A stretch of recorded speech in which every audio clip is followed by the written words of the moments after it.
ಈ ಸದನದಲ್ಲಿ ನಿಜವಾಗಿ ವಿರೋಧ ಪಕ್ಷ ನಾಯಕ ಅಂದ್ರೆ ನಾನೇ. ಆಯ್ತು. ನಾ ಅಡ್ಜಸ್ಟ್ಮೆಂಟ್ ಗಿರಕಿ ಅಲ್ಲ, ನಾ ಯಾರ ಹೊಂದಾಣಿಕೆ ಮಾಡ್ಕೊಂಡಿಲ್ಲ, ನಾ ಮುಖ್ಯಮಂತ್ರಿಗಳ ಕಚೇರಿಗೆ ಹೋಗಿಲ್ಲ, ಯಾವ ಮಂತ್ರಿಗಳ ಬಳಿ ದಯಾಪರನಾಗಿ ಕೇಳ್ಕೊಂಡಿಲ್ಲ.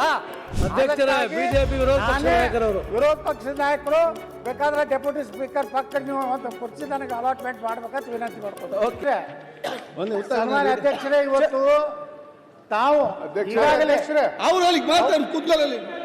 ಅಧ್ಯಕ್ಷರೇ ಕೂತ್ಕೊಳ್ಳಿಕ್ ಬಂದಿಲ್ಲ ಇಲ್ಲಿ, ಅಲ್ಲಿ ಮಾತಾಡ್ತಿದ್ದಾರೆ. ಸರಿ ನೀವು ಕೂತ್ಕೊಳ್ರಿ ಅಂದ್ರೆ ಹೆಂಗೆ? ಪ್ರತಿಯೊಬ್ಬರು ಮಾತ್ರ ಹೇಗೆ ಒಂದು ನಿಮಿಷ ಅವ್ರದೆಲ್ಲ ಇರ್ಲಿ, ವಿರೋಧ ಪಕ್ಷ ಅವ್ರದ್ದು ಕೇಳಿ ನೀವು ಮಾತು. ಅಧ್ಯಕ್ಷರೇ ಹೇಳಿ. ಕರ್ನಾಟಕದಲ್ಲಿ ಉತ್ತರ ಕನ್ನಡ ಬರೋದು ಮಾತಾಡ್ತಾ ಇದ್ದೀನಿ. ಉತ್ತರ ಕನ್ನಡ ಮಾನ್ಯ ಅಧ್ಯಕ್ಷರಿಗೆ ನನಗೆ ಬಲ್ಲ ಮೂಲಗಳಿಂದ ತಿಳಿದಂತೆ ಉತ್ತರ ಕರ್ನಾಟಕದ ಚರ್ಚೆಯನ್ನು ತಾವು ತಗೋಬೇಕಂತ ಈಗಾಗಲೇ ನಿರ್ಣಯ ಮಾಡಿದ್ದೀವಿ ಅಂತ ನನಗೆ ಗೊತ್ತಾಗಿದೆ. ಅದಕ್ಕೆ ನಿಮ್ಮ ಮೊದಲು ಅಭಿನಂದನೆಗಳನ್ನು ಸಲ್ಲಿಸ್ತೇನೆ. ಅಧ್ಯಕ್ಷರ, ಅದ್ರ ಜೊತೆಗೆ ಪ್ರಶ್ನೋತ್ತರ ಕಾಲ ಎಲ್ಲ ಶಾಸಕರ ಒಂದು ಹಕ್ಕು. ಇವತ್ತು ನಾನು ಕೃಷ್ಣಾ ಮೇಲ್ದಂಡೆ ಯೋಜನೆ ಸ್ಟಾರ್ ಕ್ವಶನ್ ಇದೆ. ನಾನು ಅಂಥ ಪ್ರಮುಖವಾದಂಥ ಕರ್ನಾಟಕದ 70% ನೀರಾವರಿ ಆಗುವಂಥ ಒಂದು ಅತ್ಯಂತ ಪ್ರಮುಖ ಪ್ರಶ್ನೆ ನಂದು ಇರೋದ್ರಿಂದ ಈಗಾಗಲೇ ತಾವು ಗಮನಕ್ಕೆ ತೊಗೊಂಡು ಬಂದಿರಿ. ಕಂದಾಯ ಸಚಿವರು ಹೇಳಿದ್ದಾರೆ, ಪ್ರಶ್ನೋತ್ತರ ಆದಮೇಲೆ ಉತ್ತರ ಕರ್ನಾಟಕ ಚರ್ಚೆಗೆ ತಾವು ಅವಕಾಶ ಮಾಡಿ ಕೊಟ್ಟಿದ್ದೀರಿ. ಅದಾದ ಮೇಲೆ ಇದರ ಮೇಲೆ ಕೇವಲ ಪ್ರತಿಷ್ಠೆಗಾಗಿ ಪ್ರಶ್ನೋತ್ತರವನ್ನು ಮುಂದೆ ಹಾಕೋದಕ್ಕೆ ನಾನು ವಿರೋಧ ಮಾಡ್ತೇನೆ. ಯಾಕಂದರೆ ಪ್ರತಿಯೊಬ್ಬ ಶಾಸಕ ತನ್ನ ಕ್ಷೇತ್ರದ್ದು ಮತ್ತು ತನ್ನ ಭಾಗದ ಅಭಿವೃದ್ಧಿಯ ಪ್ರಶ್ನೆಯೇ ಕೇಳಿರ್ತಾನೆ ಹೊರತು ಅದರಲ್ಲಿ ಉತ್ತರ ಕರ್ನಾಟಕ ಶಾಸಕರು ಅದನ್ನೇ ಕೇಳಿರ್ತಾರೆ, ನಮ್ಮ ದಕ್ಷಿಣ ಕರ್ನಾಟಕ ಶಾಸಕರು ಕೇಳಿರ್ತಾರೆ. ಅದಕ್ಕೆ ನಾನು ವಿನಂತಿ ಮಾಡ್ಕೋತೀನಿ, ಮೊದಲ ಪ್ರಶ್ನೋತ್ತರ ಮಾಡಿ ಅಲ್ಲಿ ಸಹಮತ ಇದೆ. ಮಾನ್ಯ ಸಭಾಧ್ಯಕ್ಷರು, ಉತ್ತರ ಕರ್ನಾಟಕ ವಿಚಾರದಲ್ಲಿ ಸಹಮತ ಇದೆ. ಶುರು ಮಾಡಬಹುದು. ನಾವು ಮೆಚ್ಕೋತೀವಿ. ಅಧ್ಯಕ್ಷರ, ಉತ್ತರ ಕರ್ನಾಟಕ ಅಧ್ಯಕ್ಷರೇ ಈಗ ಅದ್ರ ಜೊತೆಗೆ ನಮ್ಮ ವಿನಂತಿ ಏನಂದ್ರೆ ಪ್ರಶ್ನೋತ್ತರ ತಗೊಂಡು ತಕ್ಷಣ ತಗೋತೀನಿ. ಈಗಾಗಲೇ ನೀವು ಘೋಷಣೆಯನ್ನು ಮಾಡಿದ್ದೀರಿ. ಆಯ್ತು.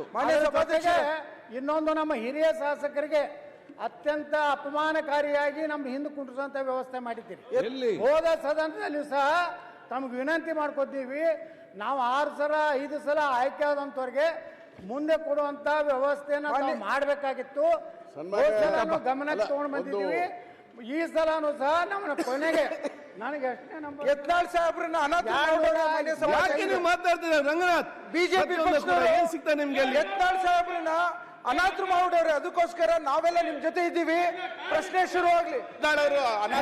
ಅಧ್ಯಕ್ಷರೇ, ನಮಗೆ ಇನ್ನೊಮ್ಮೆ ನಮ್ಮ ಸೀಟುಗಳ ಬಗ್ಗೆ ಪುನರ್ ಪರಿಶೀಲನೆ ಮಾಡಿ ನಾಳೆ ಒಳಗಾಗಿ ತಾವು ವಿಧಾನಸಭಾ ಅಧ್ಯಕ್ಷರಾಗಿ ಒಂದು ಒಳ್ಳೆಯ ನಿರ್ಣಯ ತಗೋಬೇಕಂತೇಳಿ ನಾವು ಅತ್ಯಂತ ಕಳಕಳಿಯಿಂದ ತಮ್ಮಲ್ಲಿ ಪ್ರಾರ್ಥನೆ ಮಾಡ್ತೀವಿ. ಒಂದು ನಿಮಿಷ ಎಲ್ಲರೂ ಒಂದ್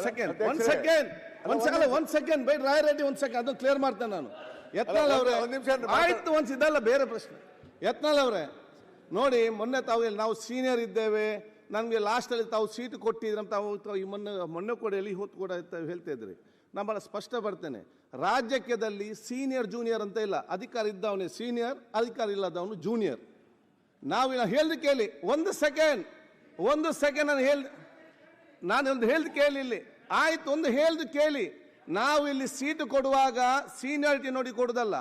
ಯಾರಿಗೆ ಜಾಸ್ತಿ ಸಂಖ್ಯೆ ನಂಬರ್ ಇದ್ದರೆ ಅವ್ರಿಗೆ ಈ ಸೈಡ್ ಕೊಡುವಂಥದ್ದು, ಕಡಿಮೆ ಸಂಖ್ಯೆ ನಂಬರ್ ಇದ್ದರೆ ಈ ಕಡೆ ನಾವು ಕೊಡುವಂಥದ್ದು. ಅದಕ್ಕಿಂತ ಕಡಿಮೆ ಇದ್ದರೆ ಆ ಕಡೆ ಬಂದು ಸೇರ್ತಾರೆ. ನೀವು ಇಲ್ಲಿದ್ದಾಗ ನಿಮಗೆ ಫ್ರಂಟ್ ಸೀಟಲ್ಲೇ ಕೊಟ್ಟಿದ್ದೆವು. ನಿಮಗೆ ಬೇಕಾದಾಗ ಇಲ್ಲಿ ಬರುವುದು, ಬೇಡದಾಗ ಅಲ್ಲಿ ನೀವು ಬಿಟ್ಟು ಹೋದರೆ ನಾವೆಂತ ಮಾಡಲಿಕ್ಕೆ ಅಲ್ಲಿ ಕೊಡ್ಲಿಕ್ಕೆ ಆಗ್ತದೆ ನನಗೆ? ನೀವು ನಮ್ಮ ಈ ಕಡೆ ಬಂದರೆ ಇಲ್ಲಿ ಫ್ರಂಟಲ್ಲಿ ಬರ್ತದೆ, ನೀವು ಇಲ್ಲಿ ಬಂದರೆ ನಿಮ್ಗೆ ಇಲ್ಲಿ ಫ್ರಂಟಲ್ಲಿ ಬರ್ತದೆ. ಅಧ್ಯಕ್ಷರೇ, ನಾವು ಬೇಕಂದಾಗ ಬರುವುದು ಬಿಡೋದಲ್ಲ, ನಾವೇ ನಿಜವಾದಂತ ನಿಷ್ಠಾವಂತ ಕಾರ್ಯಕರ್ತರು. ಈ ಸದನದಲ್ಲಿ ನಿಜವಾಗಿ ವಿರೋಧ ಪಕ್ಷ ನಾಯಕ ಅಂದ್ರೆ ನಾನೇ. ಆಯ್ತು. ನಾ ಅಡ್ಜಸ್ಟ್ಮೆಂಟ್ ಗಿರಕಿ ಅಲ್ಲ, ನಾ ಯಾರ ಹೊಂದಾಣಿಕೆ ಮಾಡ್ಕೊಂಡಿಲ್ಲ, ನಾ ಮುಖ್ಯಮಂತ್ರಿಗಳ ಕಚೇರಿಗೆ ಹೋಗಿಲ್ಲ, ಯಾವ ಮಂತ್ರಿಗಳ ಬಳಿ ದಯಾಪರನಾಗಿ ಕೇಳ್ಕೊಂಡಿಲ್ಲ. ಬಿಜೆಪಿ ವಿರೋಧ ಪಕ್ಷದ ನಾಯಕರು ಬೇಕಾದ್ರೆ ಡೆಪ್ಯೂಟಿ ಸ್ಪೀಕರ್ ಪಕ್ಕ ನೀವು ಒಂದು ಕುರ್ಚಿ ನನಗೆ ಅಲಾಟ್ಮೆಂಟ್ ಮಾಡ್ಬೇಕಂತ ವಿನಂತಿ ಮಾಡ್ಕೊತೀನಿ. ಓಕೆ.